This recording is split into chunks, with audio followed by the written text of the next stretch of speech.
สวัสดี สวัสดีวันพฤหัสนะครับเนาะ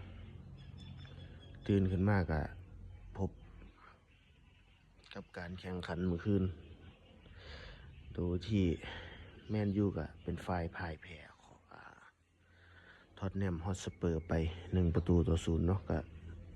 อดได้แชมป์ไป เขาชิงรายการนี้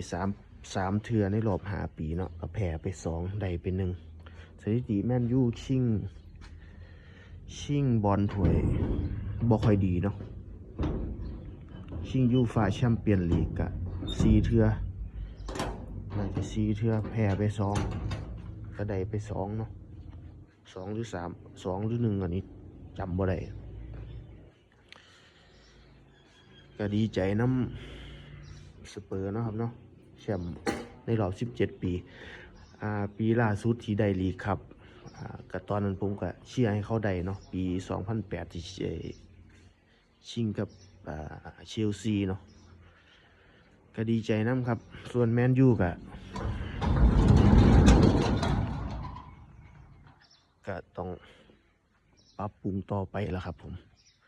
ปรับปรุงตัวต่อไปปรับปรุงทีมต่อไปปีหน้าก็บ่ฮู้ว่าสิเป็นจังไดเนาะสิหนีตกชั้นอยู่คือเก่าบ่จักปะโอ้จักสิว่าจังไดส่วนรูปเกมก็เล่นดีอยู่ดอกก็ถือว่าบ่ได้แย่เนาะแต่ว่าก็อาจจะเป็นจังหวะบอลแท็กติกบอลที่มันบ่เข้าทางสเปอร์เขาก็เล่นดีคือกันเนาะไปเฮ็ดงานก็สิเป็นเบื่อแน่ช่วงแรกก็สิเข้าสู่ภาวะปกติเดิมก็สิ